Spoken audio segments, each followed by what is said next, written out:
Señores, buenas noches, bienvenidos a Líderes. En el programa de hoy tengo el gusto de contar como líder invitado a una de las personas que más sabe sobre economía en el país y es uno de los empresarios más escuchados en ámbito político, en ámbito académico y en el ámbito empresarial. Me estoy refiriendo al señor Alberto Acosta Garbarino, presidente del Banco Familiar y presidente de la Fundación Desarrollo en Democracia.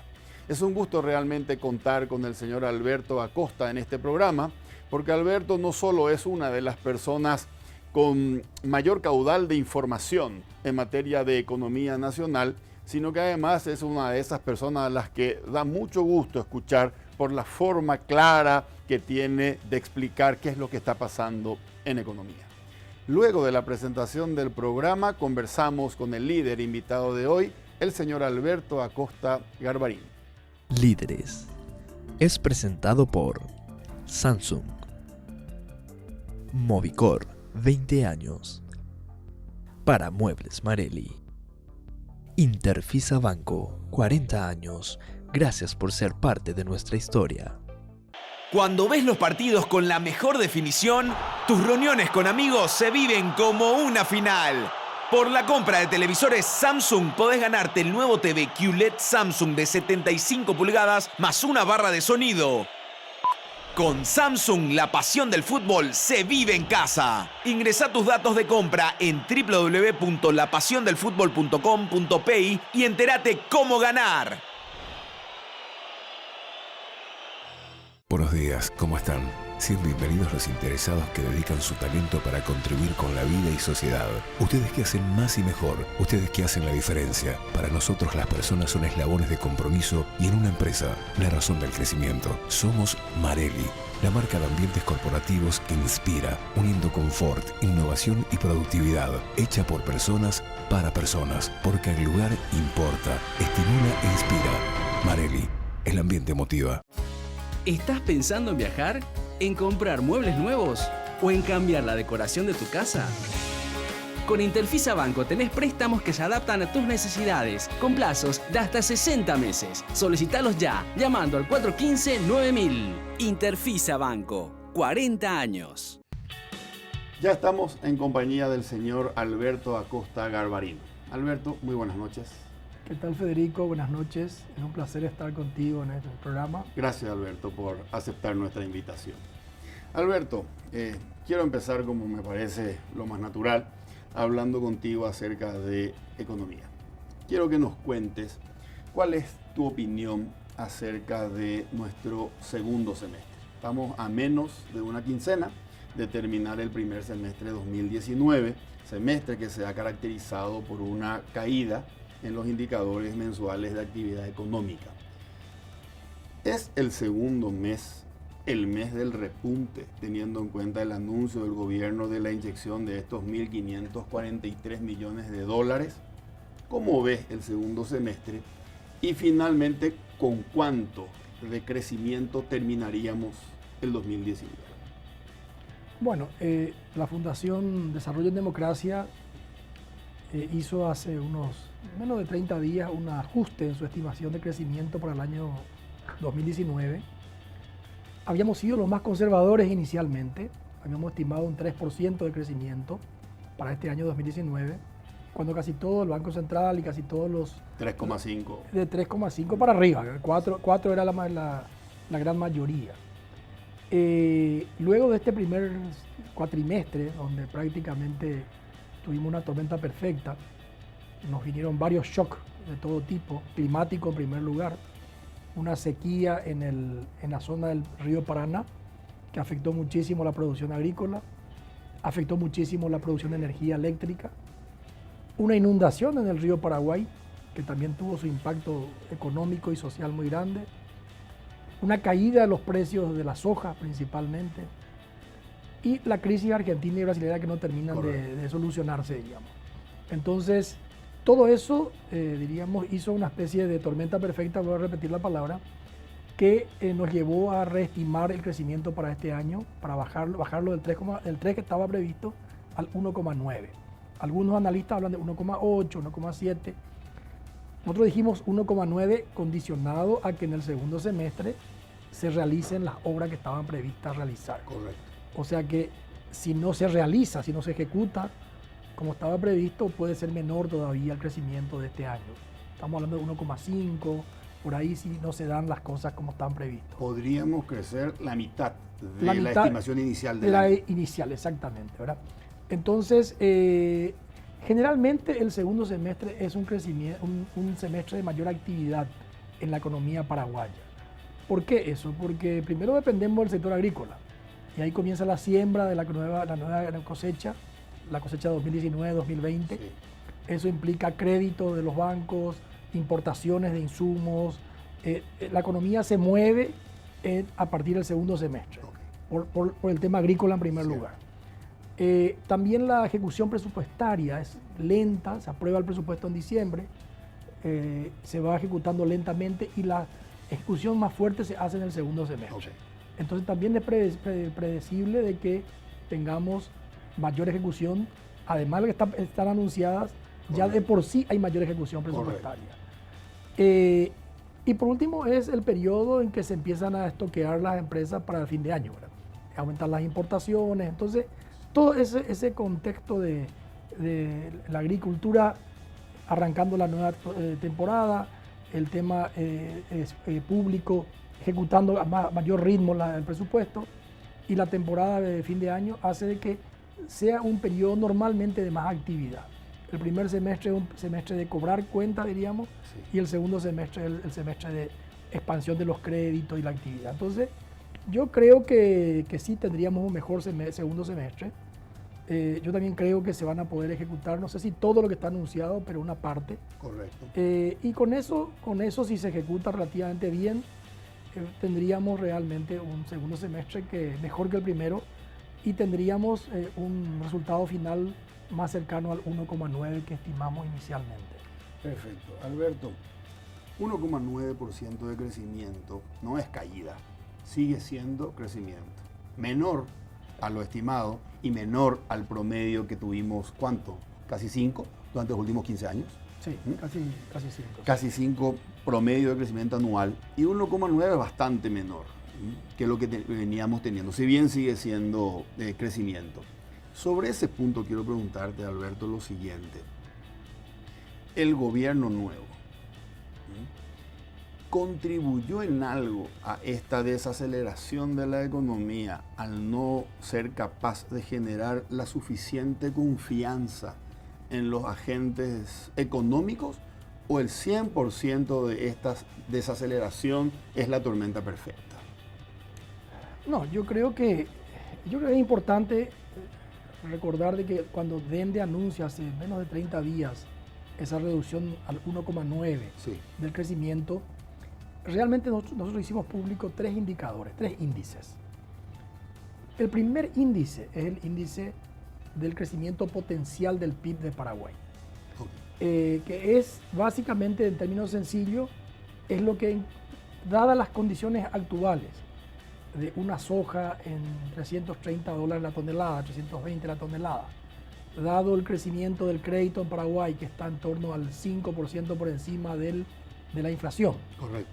Dado todas esas condiciones, Paraguay puede crecer en los próximos años en promedio 3,7% al año, en promedio. ¿Potencial significa techo?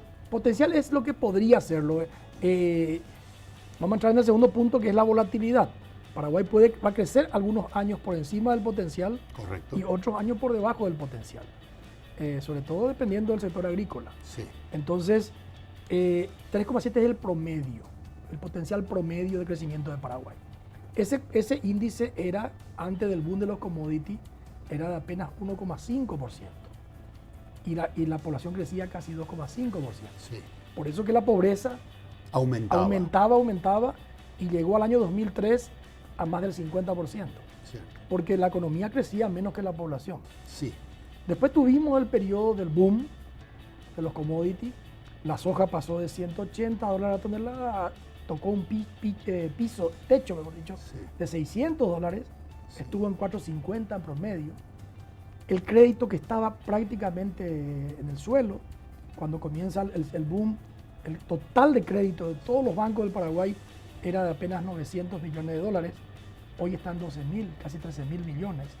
Entonces creció el crédito, creció el precio de la soja, creció el área sembrada de soja, crecieron las exportaciones y Paraguay pasó a tener un PIB potencial de crecimiento del 5,5%. Del 1,5 pasó a 5,5. Bueno, ahora ese boom se está acabando. La soja bajó de precio, está en 320, 330. No es el 180 de antes, pero tampoco es el 600 del momento culminante del boom. El crédito sigue creciendo, pero a tasas mucho más bajas. Entonces, con esta nueva circunstancia, Paraguay va a crecer 3,7 en promedio. En promedio. Es como que si yo antes tenía un vehículo con el cual podía llegar a 180 kilómetros por hora, ahora los motores me dan hasta un máximo de 150 kilómetros por hora. 120 o 110, 120, 110, 120. Por ejemplo, ¿verdad? Ahora, eso es mucho, es poco. Y bueno, depende. ¿Contra qué te comparás? Si me comparo contra los últimos 15 años, estoy perdiendo 1.5 promedio. Si te comparás contra ti, pero estamos saliendo de un periodo excepcionalmente bueno. Ok. Ese periodo no se va a repetir en las próximas décadas. No podía durar para siempre. No es para siempre. Eso fue un periodo excepcionalmente bueno. Yo me compararía primero con los países de la región. Y acá siempre le miramos a los dos vecinos, que son países grandes, complicados, proteccionistas, cerrados al mundo, y que están en una crisis política, económica, social muy grande, ¿verdad? Ellos crecen, Argentina va a caer 1%, Brasil no va a crecer, va a estar casi cerca de 0, ¿verdad? Entonces, comparado con ellos estamos bien, con el 1,9 estamos bien, pero si uno mira los países del Pacífico, los países de Centroamérica, que son más parecidos a Paraguay, son países más pequeños, más abiertos, ellos van a crecer arriba del 4, 4,5, 5, 6%, ¿verdad? Si te comparas contra los países emergentes de la Asia, van a crecer arriba del 6%. Y Paraguay, hoy en todos los indicadores, Producto Interno Bruto per cápita, el índice de desarrollo humano, en todo Paraguay es uno de los países más retrasados en la carrera del desarrollo. Entonces, nosotros vamos a crecer menos que los países emergentes, diríamos, ¿verdad? Con el 3,7. Entonces, ese 3,7 es insuficiente para que Paraguay avance en el desarrollo. Ahora, ese 3,7 ya no va a depender de los vientos, va a depender de que nosotros, que hagamos reformas. La famosa reforma que siempre hablamos, la reforma de la justicia, la reforma educativa, el sistema de seguridad social. En fin, hay muchas reformas que Paraguay tiene, reforma del Estado. Cierto. Si no hacemos esa reforma, Paraguay va a seguir en el 3,5, 3,7 en promedio. Expuesto a la volatilidad, que si los vientos soplan en contra, puede ser peor, puede bajar. Como está pasando ahora. Como pasa ahora. Entonces, fíjate, este año vamos a bajar a 1,9, por debajo del potencial. Exacto. Pero el año que viene, si viene bien la lluvia, si tenemos una buena cosecha, vamos a rebotar, como se dice, rebotar al 4,7 aproximadamente. Exactamente. En promedio vamos a estar en 3,2, en promedio. Sí. Pero ahí viene un tema que no está muy instalado en el Paraguay, Federico, y que muchos economistas del exterior nos hacen resaltar un poco cuando decimos Paraguay es un país muy estable macroeconómicamente y resaltamos la estabilidad de Paraguay. Sí, es estable en cuanto a inflación controlada, endeudamiento bajo, una moneda que tiene muchos años, eso es cierto, pero esta volatilidad de la economía paraguaya, que un año crece 4, otro año cae a menos 4, ¿verdad? Esa volatilidad es tremendamente inestable. Exacto. Y genera grandes problemas, porque como vos habías dicho recién, la gente se mueve por expectativa, y cuando crecemos al 4, 4,7 o 5 o 6, o al 14 como se creció en un momento determinado, nos ponemos todos eufóricos, ¿verdad? Y hacemos inversiones, ampliamos nuestro negocio, nuestras fábricas, nuestras áreas sembradas, ¿verdad? Y de repente, y muchas veces con préstamo, muchas veces con crédito. Cierto. Y al año siguiente viene la caída, y no se puede pagar el crédito. Entonces, esta volatilidad de la economía paraguaya es un desequilibrio, es una inestabilidad macroeconómica importante. Que nos expone a todos. Que nos expone a todos. Para lo cual, así como para aumentar el PIB potencial a más del 3,7% hacen falta reformas. Cierto. Para reducir la volatilidad, lo que hay que hacer es el desarrollo de otros sectores menos volátiles, ¿verdad? Como la industria, por ejemplo. Sí. En la medida que Paraguay tenga un Producto Interno Bruto, un PIB, mucho menos dependiente del sector agrícola y con sectores mucho menos volátiles, como el sector industrial específicamente, vamos a estar menos expuestos a estos vaivenes, ¿verdad?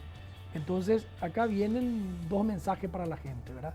El primer mensaje es, si queremos crecer más que el 3,7 en promedio, hay que hacer reformas. Ya no podemos esperar los vientos a favor. Por otro lado, si queremos reducir la volatilidad, tenemos que entrar en un proceso de industrialización más acelerado, ¿verdad? Que hoy tenemos todas las condiciones para hacerlo. Tenemos energía abundante, tenemos una población joven, tenemos un sistema tributario atractivo. Quieren venir los inversores afuera para Paraguay. Pero están los problemas de la corrupción, el poder judicial, la falta de infraestructura, los problemas de educación, ¿verdad?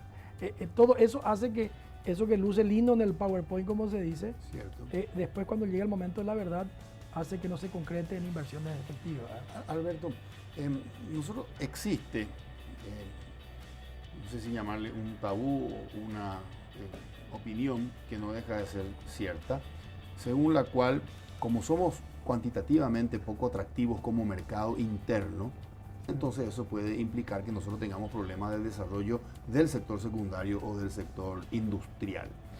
Si mejoran nuestro nivel de institucionalidad y por ahí nos acercamos a alcanzar el famoso grado de inversión, ¿se puede lograr eso que estás comentando, que aumente la participación del sector industrial en el PIB, más allá de que podemos ser poco atractivos como mercado interno? Paraguay como mercado interno es poco atractivo, es un mercado muy pequeño. Paraguay la única forma que tiene de atraer de forma importante, por lo menos inversiones industriales, es integrándonos a cadenas industriales globales o sobre todo regionales vinculados principalmente a Brasil. Correcto. Por ejemplo, la maquila. Sí, la maquila es un régimen impositivo, ¿verdad? Exacto. Es bueno que la gente sepa que por ejemplo, pongo un ejemplo de un producto, los automóviles. Los automóviles antiguamente, allá por la década del 40, 50, 60, se fabricaban en los países industrializados principalmente. En Estados Unidos se fabricaba inclusive en Detroit, en una ciudad. Ahí estaban las fábricas de automóviles, mega gigantescas fábricas. Bueno, ¿qué ocurrió en todo este tiempo de allá para acá?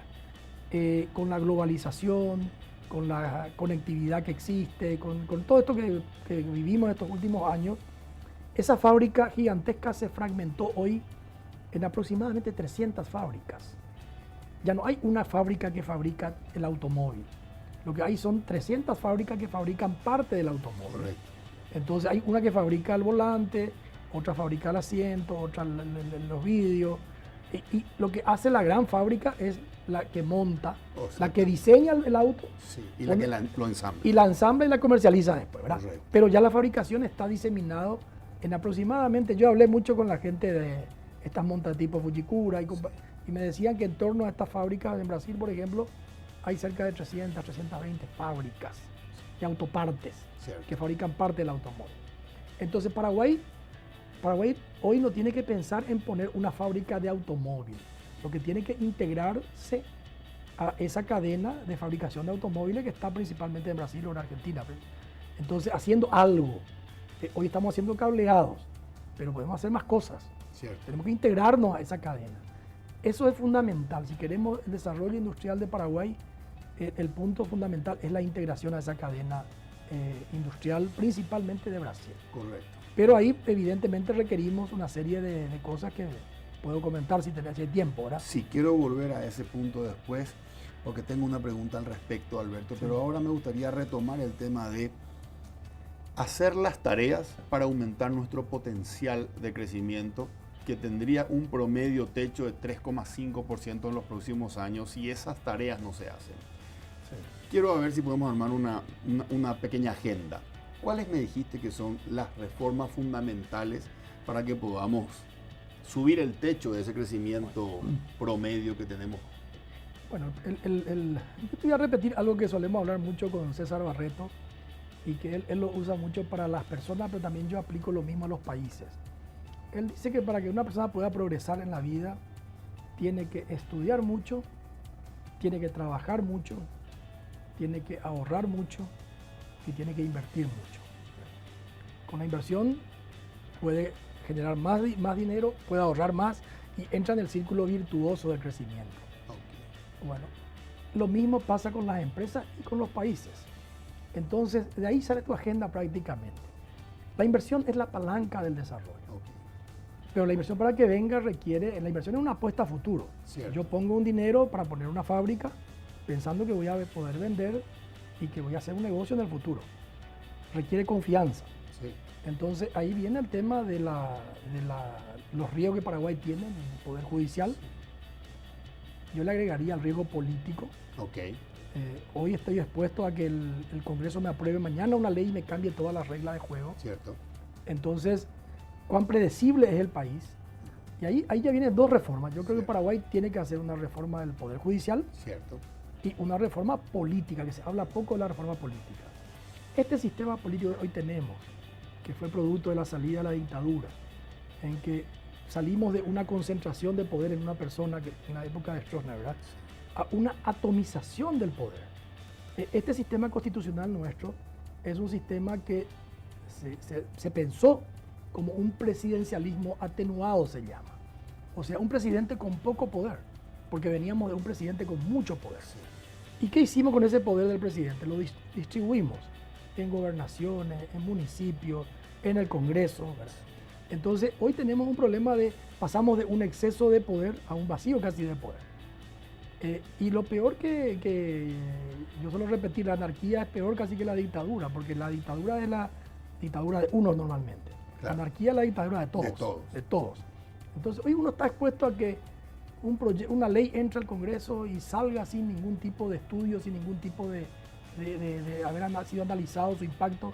O sea, si nos hacemos algún tipo de reforma política, buscando un equilibrio nuevamente entre los tres poderes, que está desequilibrado, si nos centralizamos ciertas cosas, no tiene sentido que un país como Paraguay tenga 250 intendentes y tenga 250 juntas departamentales, municipales, ¿verdad?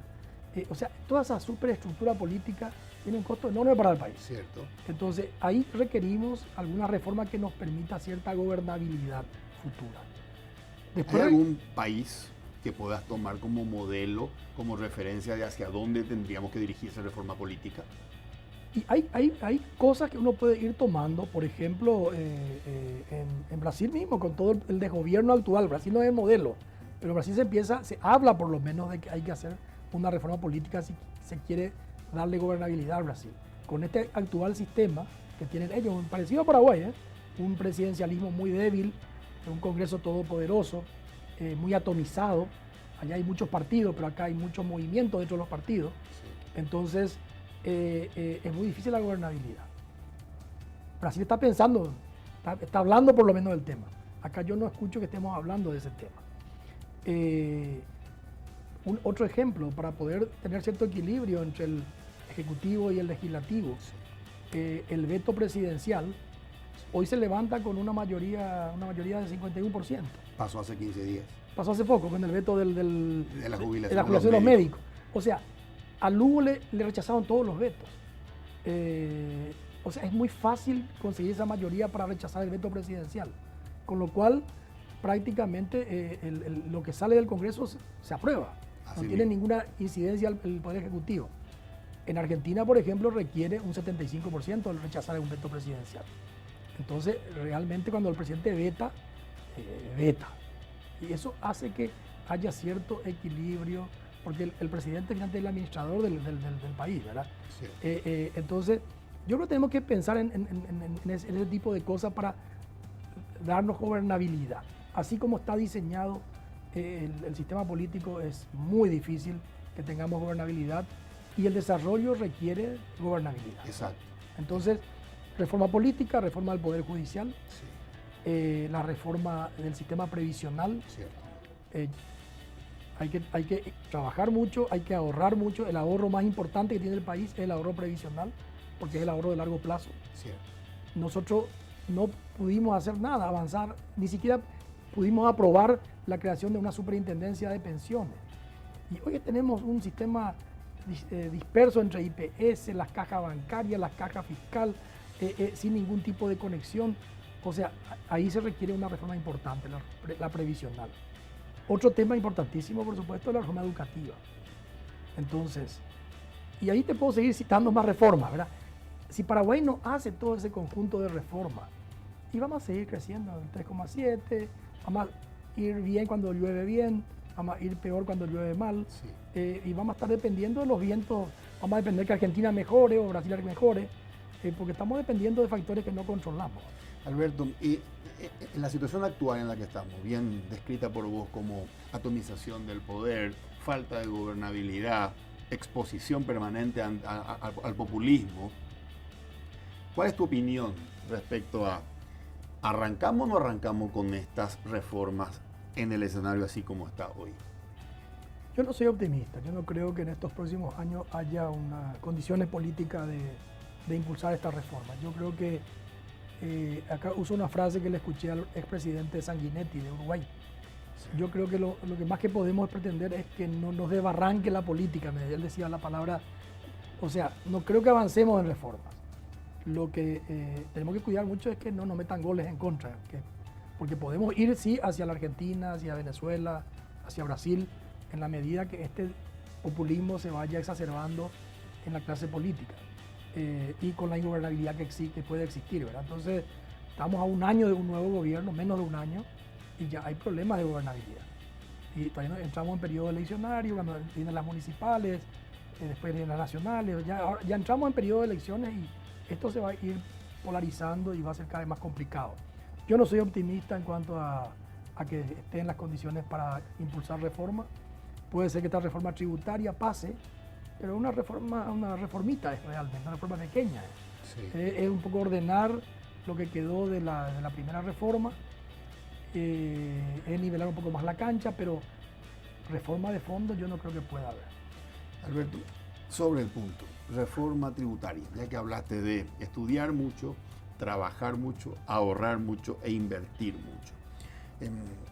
Una de las cosas que se considera como una ventaja competitiva de Paraguay es su bono impositivo. Pero por otro lado, ¿cómo puedo yo invertir mucho, por ejemplo, en estudiar mucho, en educación, con una billetera que maneja el Ministerio de Hacienda, porque la presión tributaria está entre el 9 o 10%, corregime si me equivoco, sí. 9, 10%. El total de recaudación sobre el tamaño de la economía. Entonces exigimos mucho en términos de inversión por habitante, en términos de educación o en términos de salud. Los números paraguayos comparados con otros países de la región son realmente alarmantes, pero esos fondos no los hay y nosotros no tenemos una cultura de pagar impuestos. A lo mejor esa cultura no la tenemos por todos los antecedentes de la baja calidad del gasto público. Por eso este tema de la reforma, para mí es importante, si bien vos la definís como una reforma que todavía no es profunda, pero tenemos que avanzar hacia hacia un crecimiento de la presión tributaria, Alberto, ¿verdad? Hoy estaba mirando las redes sociales y aparentemente, yo no leí la información, el ministro de Hacienda o el viceministro de Tributación dijo: pagar impuestos es invertir. Y estaba mirando los comentarios de las personas en la página del periódico y lo destruyeron. Lo destruyeron. Ninguno entendió, ¿verdad?, que se requiere. Yo creo que los organismos internacionales, cuando vienen acá, si piensan en un país del desarrollo, obligatoriamente han de recomendar un gradual incremento de la presión tributaria como para proveerle fondos al Estado. Entonces me imagino que por ahí habrá querido venir la explicación del ministro o del viceministro, pero no vemos así, Alberto. Ese bono impositivo que tenemos, en algún momento tenemos que comenzar a aumentar el pago de impuestos. ¿Cuál es tu opinión al respecto? No, yo creo que estamos atrapados en una serie de círculos viciosos, ¿verdad? Es cierto, la presión tributaria es muy baja. Con esos recursos, lo que el país necesita de inversiones en materia de infraestructura, en lo social, no va a ser suficiente. Exacto. Pero ahí viene la otra campana, diríamos, a esta clase, a este sector político así como está, y a este Estado así como está. darle más recursos es un tema que realmente a todos nos preocupa. Correcto. Entonces, ¿qué viene primero? El huevo o la gallina. Primero hay que reformar este Estado, hay que hacer una reforma política, una reforma del Poder Judicial, esa que hemos hablado antes, Cierto. Y luego dotarle de más recursos, porque darle más recursos ya hemos visto que ha ocurrido. Cierto. Y cuando hablo del Estado, hablo a nivel nacional, a Sí. nivel también municipal y a nivel departamental. Exacto. ¿Qué estamos haciendo con estos royalties de Itaipú? ¿En qué se gasta eso, verdad? Entonces, no es un tema, yo creo que no es un tema, no están dadas las condiciones para darle mucho más recursos a este Estado. Nosotros requerimos un Estado que también haga lo mismo que las personas, que tenga gente más capaz, que estudie mucho, Cierto. gente que trabaje mucho, no tanta gente que no. Hoy estuve, por ejemplo, en el Congreso. Realmente es patética la entrada al Congreso y uno ve una cantidad enorme de mesas, de escritorios, así al estilo de los escritorios públicos, diríamos, lleno de papeles, desordenados. Y uno pregunta, ¿qué hace toda esa gente? O sea, hay demasiada gente para el tamaño para lo que se hace, diríamos, ¿verdad? Y esos son nuestros impuestos. Y ahí van nuestros impuestos. Entonces, yo personalmente, ahí tenemos alguna discrepancia dentro de la misma fundación inclusive, yo creo que esta reforma sí es una reforma, la reforma que se quiere plantear, nivela un poco la cancha porque hay sectores que pagan menos impuestos que otros, se nivela la cancha. Por otro lado, se ajusta un poco algunas cosas que quedaron mal del tema del IRP. O sea que es un ajuste a lo que quedó un poco de la anterior reforma. Sí. Y vamos a subir la presión tributaria un 1% más con esta reforma. Sí. Estamos lejos de lo que el país necesita, pero no están dadas las condiciones políticas ni el ambiente de la ciudadanía como para una reforma mucho más importante que vaya en la línea que vos estás diciendo. Correcto. Pero de que tiene que ir hacia ahí, pero para mí previamente hay que en serio reformar el Estado y hacer las reformas que se necesitan para luego pedir más recursos. Perfecto. Roberto, permíteme pasar a un tema más micro. ¿Sí?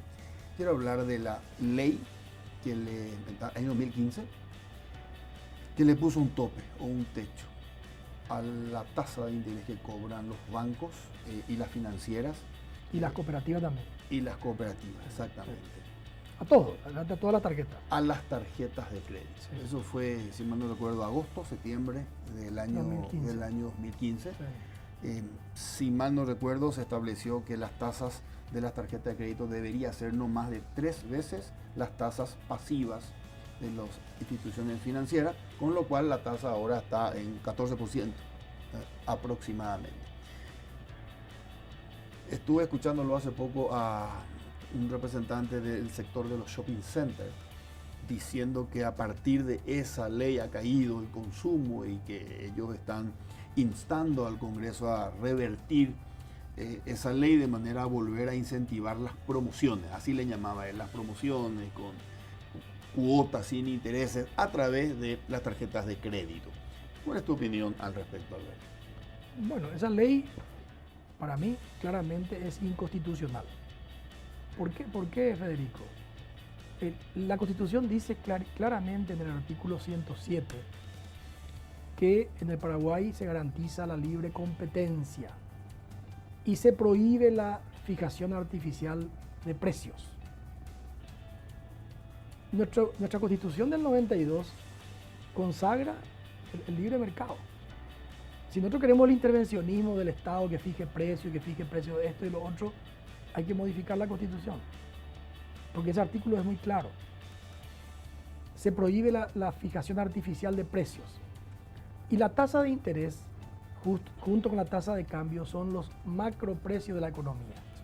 Está el precio del zapato, está el precio de la camisa, el precio de la comida. Esos son los microprecios. Sí. Pero la tasa de interés es el precio del dinero, Sí. la tasa de cambio es el precio de las monedas extranjeras. Esos precios son los macroprecios. Cuando eso se varía todo el resto también. Entonces, con esta ley se fijó artificialmente un precio a la tasa de interés de la tarjeta de crédito nomás, de un producto nomás. De un producto. De un producto, que repito, para mí es inconstitucional. De hecho, una ley muy parecida se aprobó en el 2003 y la Corte finalmente lo declaró de que no era constitucional. Y ahora salió esta ley, en el 2015, y está en la Corte el pedido de los bancos y las entidades financieras, y hasta ahora no se expidió la Corte al respecto, ni diciendo que es o que no es constitucional. Para mí claramente es, no para mí, para los abogados expertos en el tema, viola claramente el artículo 107. Pero eso no es nada. O sea, finalmente lo más importante es el impacto económico de esta ley. Esta ley fijó un precio que en primer lugar hubo un problema de implementación, porque la ley dice que la tasa máxima es 3 veces la tasa de mercado, pasiva de mercado. Sí. Ahora, ¿cuál es la tasa pasiva de mercado? Para el Banco Central es la tasa de los bancos. Para el INCOP es la tasa de las cooperativas. Sí. Entonces, cada uno armó su propia tasa de mercado y eso hace que hoy el techo de los bancos y financieras esté en 14%. Sí. Y el techo de las cooperativas está en 28%. O sea, hay una anormalidad. O sea, por un lado, una ley inconstitucional. En segundo lugar, una redacción muy ambigua o no muy clara. Una implementación muy mala. Pero lo peor de todo es que esa ley lo que hizo es excluir a un montón de gente del sistema formal. Porque la tasa de interés finalmente, Federico, es el precio, entre otras cosas, principalmente es el precio del riesgo de un cliente. ¿Por qué Argentina tiene un riesgo de 900 puntos por encima de Estados Unidos? Porque prestarle a Argentina es mucho más riesgoso que prestar a Estados Exacto. Unidos. ¿Por qué hay gente que hoy accede, va al banco, grandes clientes, y acceden a tasa del 7-8% al año, pero hay gente que va al mercado 4 y accede a tasa del 5% por día? Entre una cosa y otra, básicamente está el riesgo de cada vez que se le... Exacto. Bueno, entonces, ¿qué ocurre al poner una tasa artificialmente baja, el 14%? No cubre los costos operativos y los riesgos del segmento más bajo de la población. Llegar a esa gente y la cantidad de gente que no paga la cuenta, el índice de incobrabilidad cuando Cierto. más bajo es más alto, ¿verdad? Cierto. Entonces, si la tasa no cubre, no es viable financiarle. Y lo que ha ocurrido en todo este tiempo es que 300.000 tarjetas salieron del mercado, de esa base de la pirámide. Cancelada por las instituciones financieras. Claro, los bancos dejaron de darle crédito y cortaron el crédito, porque ya el índice de incobrabilidad supera la tasa de interés. Entonces, básicamente se desbancarizó, se sacó a la base de la pirámide y hoy encontramos la paradoja de que la gente de la punta de la pirámide, vamos a llamar la gente rica, se puede dar el lujo de viajar a Europa y financiar con tarjeta de crédito porque la tasa de interés es tan barata, 14%. Cierto. Entonces estamos dándole un subsidio a los ricos y le estamos excluyendo a los pobres con esta medida, ¿verdad? Yo creo que hay mucha gente que ya se da cuenta de esto, se dan cuenta en el Congreso inclusive. El problema es quién políticamente se anima a dar el paso, porque esta ley fue muy popular. Cuando salió todo el mundo aplaudió, que por fin se castigaba a los bancos, pero ahora se ve que el castigado ha sido la gente más necesitada, diríamos, que no, es que se quedaron sin crédito, se fueron a la usura, a la informalidad, ¿verdad? Entonces, ojalá podamos tener una decisión de la Corte que declare lo que creen muchos abogados, que es inconstitucional. Ahí se acabaría el problema. O tengamos algún grupo de legisladores que tengan la valentía de presentar un proyecto de ley que modifique esta ley y que permita volver a una normalidad en un momento en que justamente la economía empieza a frenarse. Correcto. Entonces, mi posición es que esta ley tiene que ser o declarada por la Corte Constitucional o tiene que ser modificada por el Congreso mismo. ¿Existe, Alberto, la posibilidad de una tercera vía intermedia? ¿A qué me refiero? Me refiero a que antes de esta ley las tasas estaban más o menos arriba del 50%. A partir de esta ley las tasas no superan el 14%. Existe la posibilidad de una vía intermedia a través de la cual evitemos lo que vos denominaste la fijación artificial de una tasa, pero tampoco volvamos arriba del 50% y tengamos tasa del 28, 30%.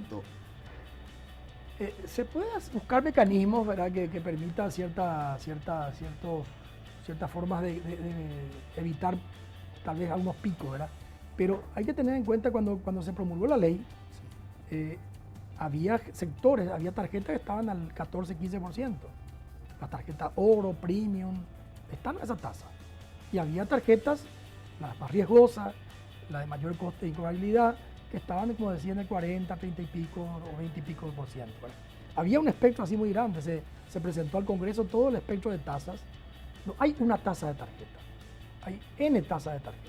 Correcto. Entonces, yo creo de que con esquemas básicamente de transparencia, como está implementando el Banco Central, que se conozca, que el usuario sepa que este cobra más caro que el otro y que vaya donde es más barato, con educación financiera, con cierta presión y cierta transparencia, eso va a ir entrando, evitando los abusos por lo menos, la letra chica, con una CDECO más fuerte. Todo eso va a ayudar a que se eviten abusos.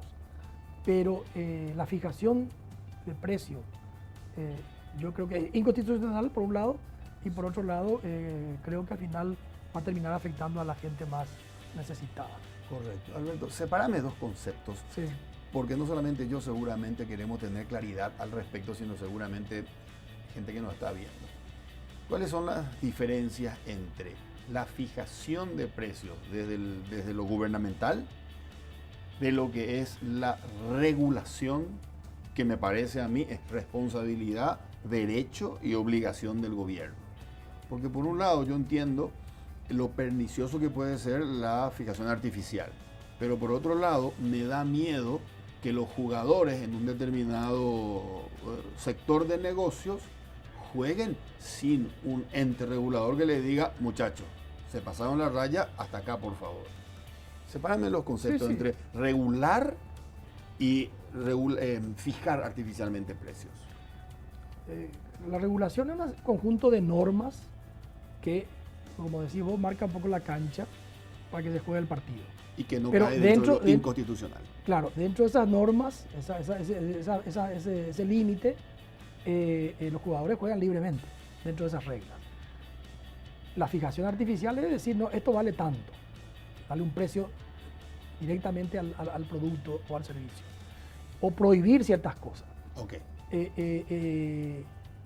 Yo personalmente creo mucho más en el esquema de libre fijación, por un lado. Que el mercado regule. Que el mercado regule, porque no hay un mercado. Te vuelvo a repetir, y te voy a poner ejemplos que a lo mejor pueden sonar políticamente incorrectos. Nosotros somos, yo estuve metido históricamente en el tema del financiamiento de las microempresas, la microfinanza. En la medida que vos vas bajando el riesgo, cuando decimos ¿cuál es el riesgo para una entidad que presta dinero? Que no te pague. Exacto. Entonces, hay segmentos más abajo, que de cada 100 que le prestas a ese segmento, un 8, un 10% no te paga. No te paga, directamente no te paga. O sea, es un incobrable. Exacto. Entonces, eso vos tenés que tener como un costo, que vos sabés que si llegás a ese segmento, vas a tener un costo de 10% de incobrabilidad. Por poner un ejemplo. El otro costo, el costo operativo. Para que una entidad preste 1.000 millones, de a 1 millón cada uno, tiene que tener un ejército de vendedores que vayan a colocar esos créditos de 1 millón de guaraníes a 1.000 personas diferentes. En el crédito corporativo, con un oficial se coloca 1.000 millones, una sola persona. Y el riesgo te ofrece garantía, prácticamente cero. Entonces, el costo operativo de ese crédito chiquito, el costo incobrable de ese crédito chiquito, es muchísimo más alto en el crédito chiquito que en el crédito grande. Aunque sea el mismo monto, 1.000 millones. Aunque sea 1.000 millones, ¿verdad? Entonces, la tasa de interés es como el seguro. Si vos tenés más siniestros, la prima tiene que subir. Exacto. Y bueno, la misma cosa pasa con el crédito. Cuando más incobrabilidad, más costo operativo, la prima tiene que ser la tasa de interés más alta. Porque si la prima no me cubre esos costos, dejo de hacer ese seguro, ¿verdad? Pues ya pierdo plata con el seguro. Entonces tiene la misma lógica. La lógica económica, yo suelo decir siempre, Federico, que acá hay un problema entre la lógica económica y la lógica social. En la económica, el que tiene más recursos es mejor riesgo y consigue mejor tasa. El que tiene menos recursos es mayor riesgo y recibe mayor tasa de interés. Eso desde el punto de vista económico. Desde el punto de vista social debería ser al revés. Correcto. El que menos puede debería tener menor tasa, ¿verdad? Exacto. Pero bueno, no funciona así la economía. La economía tiene sus reglas propias y que la única forma de intervenir para que se nivele esos económicamente es con algún esquema de subsidio, algún esquema de garantías. Sí. Y ahí entra el Estado. El Estado puede entrar a crear un fondo de garantía creíble, algún tipo de subsidio para que el sector privado siga prestando con menor riesgo. Con menor riesgo. Con menor riesgo. Exactamente. Entonces, esa es la forma en que se actuaría en un esquema de libre mercado sin fijar precio, dejando que el precio se fije, pero el precio va a ir bajando en la medida que el riesgo va disminuyendo, y para que disminuya el riesgo tiene que haber estos mecanismos de fondo de garantía o de subsidio directamente de parte de algún esquema que se arme, ¿verdad? Alberto, tenemos que hacer una pausa de 3 minutos y después de la pausa quiero hacerte una pregunta sobre algo que escribiste en una de tus columnas dominicales en el diario Última Hora. Te referiste a la importación de vehículos usados vía Chile. Quiero que me amplíes un poco cuál fue tu opinión al respecto luego de la pausa. Bueno, gracias, Alberto. Hacemos gracias. una pausa institucional y enseguida más líderes.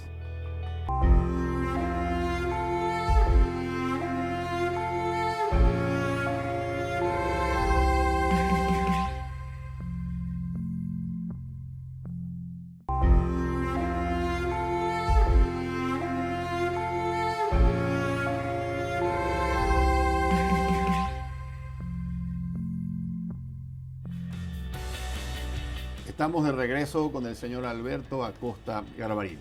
Alberto, te decía antes de irnos a la pausa que me interesa tu opinión sobre la importación de vehículos usados de Chile. Como sociedad, ¿estamos haciendo mal permitiendo una indiscriminada importación de ese tipo de vehículos? yo quiero conectar este tema de los autos usados con el tema del problema que está habiendo en este momento con Brasil en el tema automotriz, porque están conectados una cosa con la otra. En este momento están conectados, eran independientes pero están conectados ahora. Cuando se firmó el tratado de Mercosur, Federico, hubo dos sectores que quedaron fuera del tratado. Un sector fue el tema azúcar, para eso se requería un acuerdo por separado, y otro sector fue el sector automotriz. ¿Qué es el sector automotriz? Hay fábricas en Argentina, hay fábricas en el Brasil. Sobre todo entre los dos países hay un intercambio muy grande. Exacto. En la parte automotriz. Sí. Autos que se venden uno al otro, componentes de autos que se venden autopartes. Entonces, esa parte quedó fuera de Mercosur. Y Argentina firmó un acuerdo automotriz con Brasil, por separado. Luego Uruguay se sumó a ese acuerdo. Uruguay también firmó el acuerdo automotriz con Brasil y con Argentina. El que nunca firmó fue Paraguay. ¿Por qué no firmó? Porque Paraguay no tenía una industria de autopartes. Hasta hace poco, ¿verdad? Entonces no era tampoco necesario. Hasta que comenzaron a venir las primeras inversiones, estas inversiones para los cableados de automóvil. Y en ese momento se instalan las fábricas en Paraguay.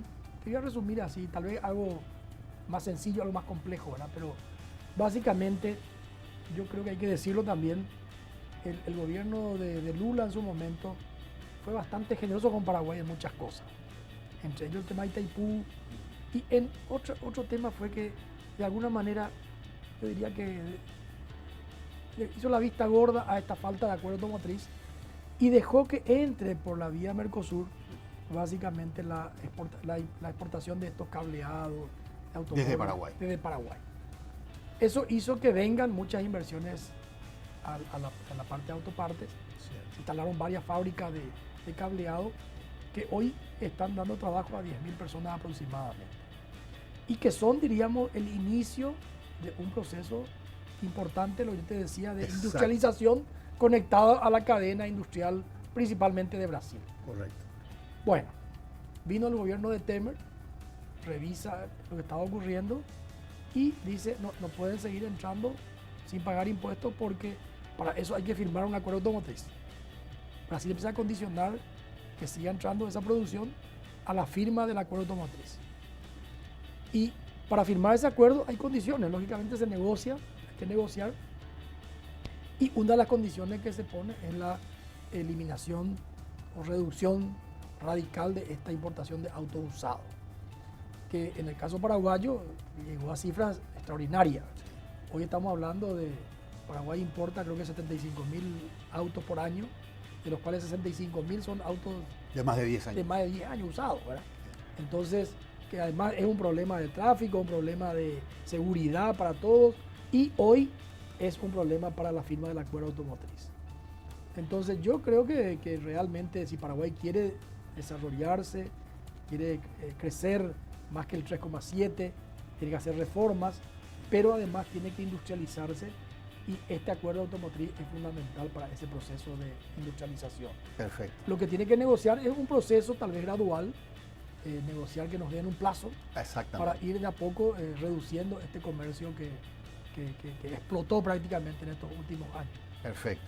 Alberto, vamos cerrando esta entrevista y te quería preguntar acerca de Fundación Desarrollo en Democracia. Me interesa mucho el programa que tiene la Fundación para Desarrollo de Líderes Jóvenes. Háblame acerca de eso. ¿Quiénes son los jóvenes que pueden participar? Si están incluidos jóvenes del interior. Bueno, nosotros estamos convencidos que, así como hablamos de reformas, hablamos de industrialización, si uno mira la historia de los países que se han desarrollado, en todos estos países han habido élites con una visión clara de hacia dónde llevar el país. En algunos casos estaban reunidos en universidades. Las élites en Estados Unidos están en las universidades de Massachusetts, en la parte este. En Japón son graduados de la Universidad de Tokio. O sea, son las élites que están en la política, en el sector empresarial, en todos los sectores del país. Totalmente. Entonces, nosotros vemos de que Paraguay necesita una nueva élite, una élite moderna, abierta al mundo, que entienda la complejidad de lo que es la sociedad. Y para formar esas élites nosotros hemos creado hace 13 años en este momento. Primero creamos un programa de desarrollo dirigencial que no estaba dirigido a los más jóvenes, estaba dirigido a gente de entre 30, 40 años aproximadamente, que eran muchos empresarios que querían ocupar espacios fuera de la empresa. Sí. O sea, como solemos decir, es puerta para afuera de la empresa. Ahí ellos entran en un programa de 9 meses, 2 días y medio por mes. Ahí aprenden, ven la política, cómo funciona la política. No hay que enojarse con la política, tiene su lógica la política. La lógica del político es ganar las elecciones. Entonces, si vos le planteas algo que le haga perder votos, lógicamente va en contra de sus intereses. Así como la lógica del empresario es ganar dinero. Correcto. Entonces, cada uno tiene su lógica. Sí. Lo importante es que esas élites entiendan las lógicas de la política, de la economía, de lo social, de lo ambiental. Entiendan eso y se puedan manejar en ese mundo más complejo y puedan influir fuera del mundo de sus empresas. Entonces, ese curso tuvo muchísimo éxito. Ya van 13 ediciones, 13 años consecutivos. 13 ediciones. 13 años.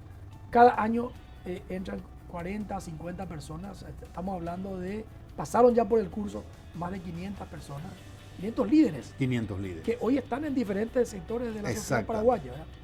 Bueno, eso mismo hemos replicado hace 3 años, el mismo curso, con la misma metodología, con los mismos contenidos, pero dirigido al grupo más joven, a los futuros líderes. A los futuros. Que también son presentes, ¿verdad? Pero van a ocupar esos espacios en el futuro. Y en el caso del curso, para los adultos, diríamos de alguna manera, es un curso que se paga, tiene un costo, tiene apoyo de auspicios, pero el que hace el curso paga una matrícula. En el caso del curso de los jóvenes es sin costo para los jóvenes. Pero hay un proceso muy riguroso de selección.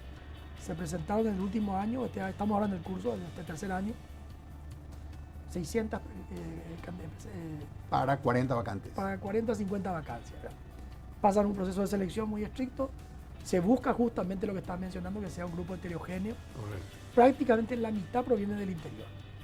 Y en ese caso la fundación le costea la venida a Asunción el hospedaje en Asunción, la comida en Asunción, por 2 días al mes, durante 8 meses.